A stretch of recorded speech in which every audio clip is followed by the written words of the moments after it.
찬송가 438장 찬양하시겠습니다.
나는 전능하신 아버지 하나님, 천지의 창조주를 믿습니다. 나는 그 유일하신 아들, 우리 주 예수 그리스도를 믿습니다. 그는 성령으로 잉태되어 동정녀 마리아에게서 나시고 본디오 빌라도에게 고난을 받아 십자가에 못 박혀 죽으시고 장사된 뒤 사흘 만에 죽은 자 가운데서 다시 살아나셨으며 하늘에 오르시어 전능하신 아버지 하나님 우편에 앉아 계시다가 거기로부터 살아있는 자와 죽은 자를 심판하러 오십니다. 나는 성령을 믿으며 거룩한 공교회와 성도의 교제와 죄를 용서받는 것과 몸의 부활과 영생을 믿습니다. 아멘. 오늘 이 시간 하나님께서 우리에게 주신 말씀은 구약성경 이사야 24장 1절로 6절까지 말씀입니다. 구약성경 이사야 24장 1절로 6절까지 말씀.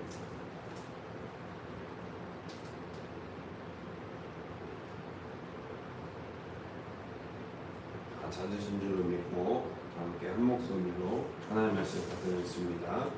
보라, 여호와께서 땅을 공허하게 하시며 황폐하게 하시며 지면을 뒤집어 엎으시고 그 주민을 흩으시리니 백성과 제사장이 같을 것이며 종과 상전이 같을 것이며 매주가 주인이 같을 것이며 사는 자와 파는 자가 같을 것이며 빌려주는 자와 빌리는 자가 같을 것이며 받는 자와 이자를 내는 자가 같을 것이라. 땅이 온전히 공허하게 되고 온전히 황무하게 되리라. 여호와께서 이 말씀을 하셨느니라. 땅이 슬퍼하고 쇠잔하며 세계가 쇠약하고 쇠잔하며 세상 백성의 높은 자가 쇠약하며 땅이 또한 그 주민 아래에서 더럽게 되었으니 이는 그들이 율법을 범하며 윤례를 어기며 영원한 언약을 깨뜨렸습니다. 그러므로 저주가 땅을 삼켰고 그중에 사는 자들이 정죄함을 당하였고 땅의 주민이 불타서 남은 자가 적도다. 아멘. 할렐루야. 오늘 말씀의 제목은 남은 자로 살아가는 삶이라는 말씀의 제목으로 하나님의 귀한 말씀을 나누고자 합니다. 오늘 본문인 이사야 24장의 배경은요, 세상의 마지막 날에 일어날 일을 하나님의 주관적인 입장에서 심판의 경고를 하고 있습니다. 우리가 눈으로 보고 의지하는 이 땅의 화려함과 안정감이 하나님의 말씀 한마디에 손쉽게 무너져 내리는지 보여주고 있다는 것이죠. 그러나 선지자 이사야가 이 어두운 심판을 선포하는 진짜 목적은, 이사야를 통해서 보여주시는 진짜 목적은요, 우리를 멸망시키고 또 우리에게 절망감을 주기 위한 것이 아니다라는 것이죠. 도리어 세상 가운데 우리가 흔들릴 때에도 우리가 무엇을 진짜 안전지대로 삼아야 하는지, 하나님께서 어떤 사람들을 남기시는지를 우리에게 보여주신다라는 것입니다. 메마른 세상 가운데에서도 끝까지 하나님의 편에서는 거룩한 남은 자로 살아가시면서 하나님의 율법과 율례에 충분히 녹아들 수 있는 우리가 되기를 주님의 이름으로 소망하고 축복합니다. 본문 1절에서 3절은 하나님의 심판이 임할 때 이 땅에 일어날 전면적인 해체와 평등화를 묘사하고 있습니다. 특히 2절에서 나열된 6쌍의 대조는요, 백성과 제사장, 종과 상전, 여종과 여주인, 사는 자와 파는 자, 빌려주는 자와 빌리는 자, 이자를 받는 자와 주는 자, 이 모든 쌍들은요, 영적 계급, 그리고 사회적 신분, 경제적 자본 등 인간이 세상에서 스스로를 보호하고 구분짓기 위해 쌓아 올린 모든 벽이 하나님의 심판 앞에서, 말씀 앞에서는 완전히 무력해진다라는 것이죠. 나는 창세기 1장의 창조 이전 상태처럼 공허하고 황폐하게 돌아갑니다. 오늘을 살아가는 우리는 종종 물질의 유무, 직장의 위치, 세상에서의 안정성에 우리의 영혼의 안위를 종종 맡기곤 하죠. 그러나 하나님 없는 세상의 스펙과 재물은요, 마지막 날 나를 구원할 수 있는 피난처가 결코 될 수 없습니다. 오늘 이 새벽 세상이 주는 가짜 안정감을 내려놓고 오직 영원히 흔들리지 않는 하나님만을 우리 인생의 유일한 반석으로 피난처로 삼으시길 바랍니다. 그래서 때때로 피난처가 필요할 때마다 이 기도의 자리에서 하나님을 만나시고, 또한 하나님을 먼저의 찬양을 예배하며 나아갈 때, 진정한 예배자로 우리의 삶을 꾸리며 나아갈 때 하나님께서 허락하시는 복을 누리시는 저와 여러분이 되시기를 주님의 이름으로 소망하고 축복합니다. 비록 세상 가운데에서 세상이 말하는 세상의 기준에서의 복이 아니더라도 하나님과 동행하는 것, 그리고 이 세상의 창조주가 있다는 것, 나를 구원하실 분이 나를 보고 살피시고 동행하신다는 그 사실만으로도 우리 삶 가운데에서 위로와 충만의 소망이 채워지기를 주님의 이름으로 소망하고 축복합니다.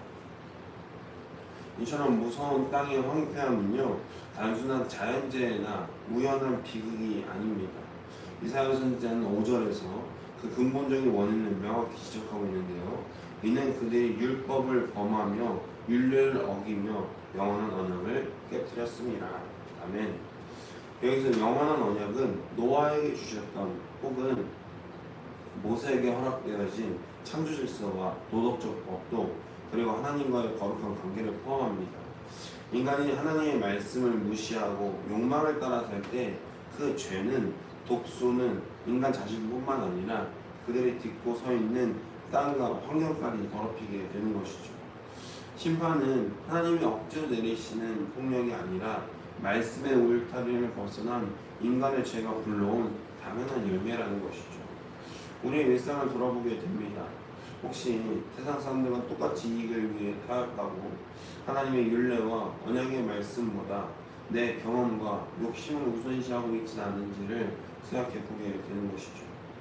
하나님의 말씀보다는 내 생각과 내 뜻과 내 이익이 먼저 되는 삶을 살고 있는 것은 아닌지, 내가 서 있는 가정과 직장이 영적으로 피폐해지는 이유는 거룩한 언약 백성으로서의 우리의 책무를 때로는 유기하기 때문에 그렇다라는 거예요. 아, 잠깐 힘든데, 내가 이 정도 지금 어려움이 있는데 이렇게 해서야 되겠어. 내 삶이 이렇게 하나님께 드렸는데도 불구하고 변하지 않는 걸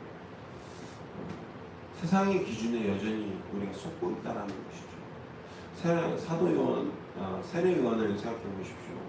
하나님께 예지받아서 하나님의 예언으로 태어난 그는 뭔가 대단한 일을 할 것 같지 않았습니까?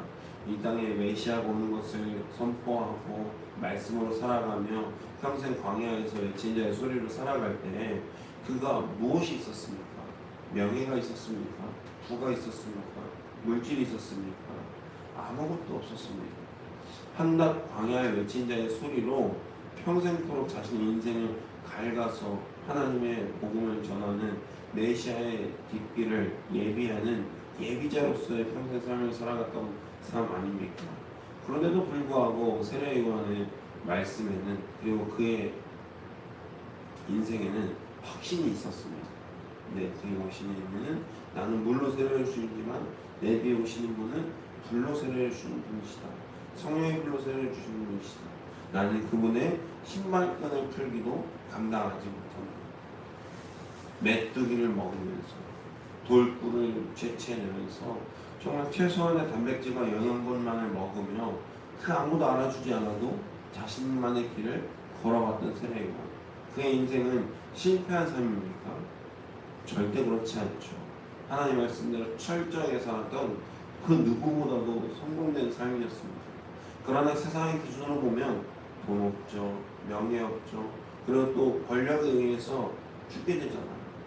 분봉왕 헤롯에 의해서 처참하게 죽게 되지 않습니까? 그러나 우리는 이런 삶을 우리 삶 가운데 살아야 할 줄 믿습니다. 하나님이 말씀하시고 하나님과 동행하는 삶을 우리 삶 가운데 가장 우선순위가 되는 삶의 모습이 되기를 주님의 이름으로 소망하고 축복합니다. 세상의 기준이 아닌 거예요. 세상에서 물론 그리스도인들이 잘 먹고 잘 살아야 된다는 얘기는 많이 하죠. 많이 듣기도 하고요. 그러나 그것은 하나님의 기준이 되어야지 내 기준에서의 잘 먹고 잘 사는 삶이 먼저 우선순위가 되면 안 된다는 것입니다. 그렇게 되면 어떻게 되는 거죠? 세상의 각자의 기준에 나를 맞추게 되고 하나님이 점점 작아지게 됩니다. 주님, 나는 왜 이런 평수의 집에 살아야 됩니까? 주님, 나는 왜 이 정도 직장밖에 얻지 못합니까? 주님, 왜 나는 이 정도의 명예밖에 없고 이 정도의 인기밖에 없게 됩니까? 주님, 영적으로 피폐해지는 것이죠. 오늘 하루 하나님의 말씀 앞에 타협 없이 그 우리의 삶을 지켜내고 드림으로 말미암아 우리가 속한 삶의 자리를 거룩하게 호흡하게 만드는 주님의 복된 성도가 되기를 믿음으로 결단하시는 저 여러분에게 바랍니다. 그래서 하나님 말씀 앞에 하나님 율법과 율례 앞에 한 점 부끄럼 없는 삶을 살아내는 오늘 하루가 되시기를 주님의 이름으로 소망하고 축복합니다. 매일 하루 생각해보는 거예요. 침대밭에서 하고 쓰러져서 피곤해서 자기 바쁘겠지만 그럼에도 불구하고 한 번 더 생각해보는 거죠. 나는 오늘 언약 백성으로서 하나님의 사랑을 드러내며 살았는가? 아니면 세상 사람들과 똑같이 아무 의미 없이 그저 오늘 하루를 보내기만 했는가? 그럼에도 불구하고 오늘 이 아침 우리가 눈을 떴다면 하나님께서 나를 너무나도 사랑하신다는 그 은혜가 또 감사요, 은혜요, 기쁨으로 오늘을 살아갈 수 있는 원동력이 되게 하는 것이죠. 오늘 밤에는 하나님께서 허락하신 귀한 은혜로 말미암아 내가 은혜를 끼치며 살았는가를 잘 한번 점검해 보시는 귀한 오늘이 되기를 주님의 이름으로 소망하고 축복합니다. 마지막으로 모든 것이 불타고 삼켜지는 절망적인 상황 가운데에서 오늘 말씀의 13절은 놀라운 반전의 소망을 제시하고 있죠. 세계 교민 중에 이런 일이 있으리니 그 올리브 나무를 흔든 같고 포도를 거둔 후에 그 남은 것을 주움 같을 것입니다. 네. 이 비유는 심판의 가혹함 속에서도 철저하게 보존되는 은혜의 남은 자 사상을 분명하게 보여주는 것입니다. 올리브 나무를 아무리 강하게 흔들어도 이 꼭대기 가지 끝에는 몇 개의 열매가 남아있게 됩니다. 포도를 다 거둔 후에도 이삭이 남아있게 되죠. 하나님의 판결의 밤에도 심판의 밤에도 주를 향한 믿음을 지킨 자들을 반드시 기억하시고 남겨두신다는 것입니다. 세상이 아무리 어둡고 세속주의의 바람이 강하게 불어와도 결코 낙심하지 마시길 바랍니다. 하나님은 오늘도 타협하지 않는 거룩한 올리브 열매, 끝까지 주님의 언약을 잡고 견디는 그 이삭 같은 자들, 남은 자들을 하나님의 뜻대로 지어가고 계신다라는 사실입니다. 주님이 기억하는 그 한 사람, 그 남은 자가 바로 오늘 새벽에 기도의 자리를 깨운 저 여러분이 되시기를 주님의 이름으로 소망하고 축복합니다. 그 남은 자로 살아가는 삶이 어떤 것이죠?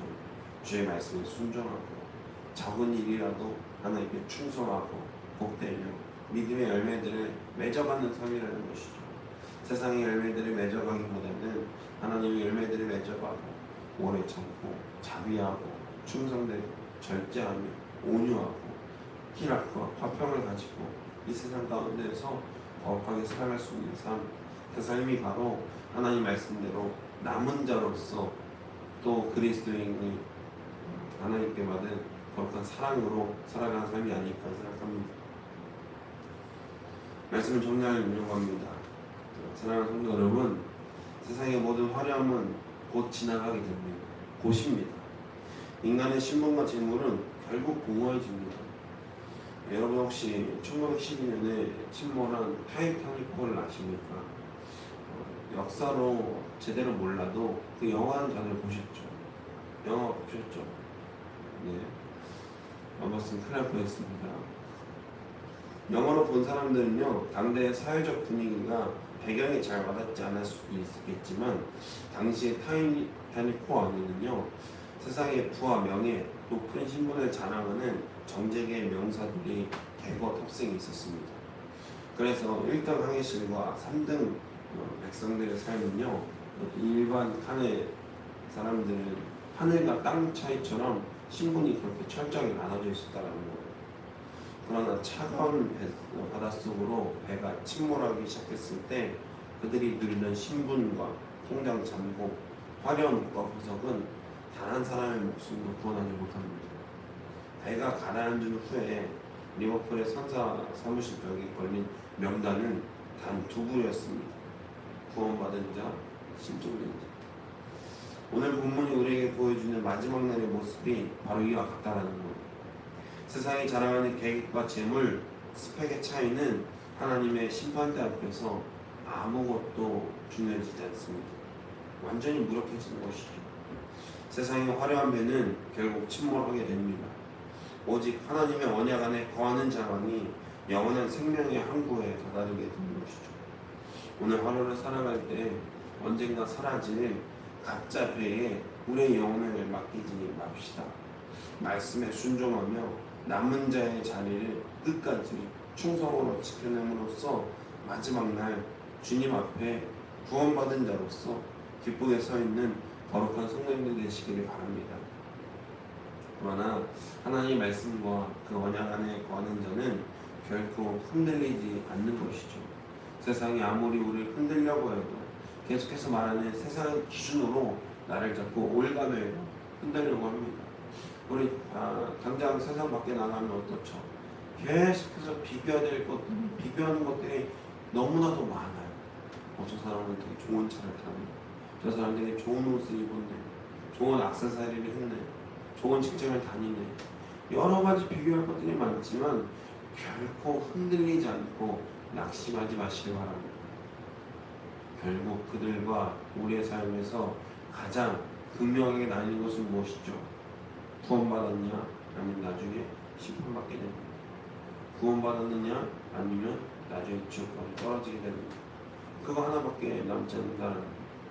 이 세상에서의 부귀영화가 스펙과 명예와 위치가 결코 우리의 구원에 아무 도움도 되지 않는다는 사실을 기억하시는 말미암아 하나님 앞에서 부끄러움 없는 신앙인으로 하나님 말씀을 온전히 충성되게 지켜내므로 하나님이 기뻐하시는 거룩한 은혜의 남은 자로서 오늘 하루를 하나님 나라의 거룩한 빛을 바라며 그 사명을 기억하시며 하루하루를 소중히 살아낼 수 있는 저 여러분이 되기를 진심으로 주님의 이름으로 소망하고 축복합니다. 기도하겠습니다. 은혜와 진리가 풍성하신 하나님 아버지 감사합니다. 오늘 새벽 우리 이사의 말씀을 통하여 세상의 가식과 허상을 벗겨주시고 영원 흔들리지 않는 주님의 언약을 바라보게 하시니 감사를 드립니다. 세상의 신분과 물질이 내 삶을 지켜줄 거라는 착각을 버리게 하시고 오직 주님만을 우리의 영혼의 반석으로 삼게 하여 주옵소서. 율법과 언약을 어기고 욕망을 쫓았던 우리의 죄를 고백합니다. 우리가 딛고 서 있는 가정과 직장에서 말씀의 순종함으로 거룩함을 회복해 하는 삶을 살게 하여 주옵소서. 아무리 어둡고 메마른 세상일지라도 끝까지 주님 편에 서서 올리브나무 가지 끝에 남아있는 열매처럼 거룩한 남은 자의 기록 갖게 하여 주옵소서. 오늘 하루 모든 삶을 주님 손에 맡겨드리며 우리를 구원하신 우리 예수 그리스도의 이름으로 간절히 기도드립니다. 아멘. 사랑해 주님 감사합니다. 주께서 허락하신 귀한 은혜를 기억하게 하시고 거룩한 남은 자로서 은혜를 당하며 은혜로 살아갈 수 있는 우리의 복된 인생이 될 수 있도록 주님 지키시고 보호하여 주시옵소서. 우리가 때로는 은혜를 잊고 살아갑니다. 그 은혜를 기억하게 하시고 또 회복케 하셔서 하나님의 말씀 가운데 충만히 살아갈 수 있는 삶, 주님의 은혜로 충만히 살아갈 수 있는 삶을 살아갈 수 있도록 주님 우리 삶을 지키시고 보호하여 주옵소서. 우리 다음 세대를 위해서 기도합니다. 주님, 이 다음 세대가 하나님을 기쁘게 예배하고 더욱더 큰 열정으로 하나님을 찬양하고 하나님 따라가는 부족함이 없는 우리 다음 세대가 되게 하시고 우리 기성세대가 다음 세대에게 물려줄 수 있는 것이 있을 수 있도록 붙들어 주시옵소서. 더욱 정직하게 하시고 더욱더 공의롭게 하셔서 하나님의 정직과 공의를 우리 온 삶으로 받들고 다음 세대와 기성세대 모두가 그리스도의 이름과 사랑 안에 한 몸 공동체, 연합 공동체로 살아갈 수 있도록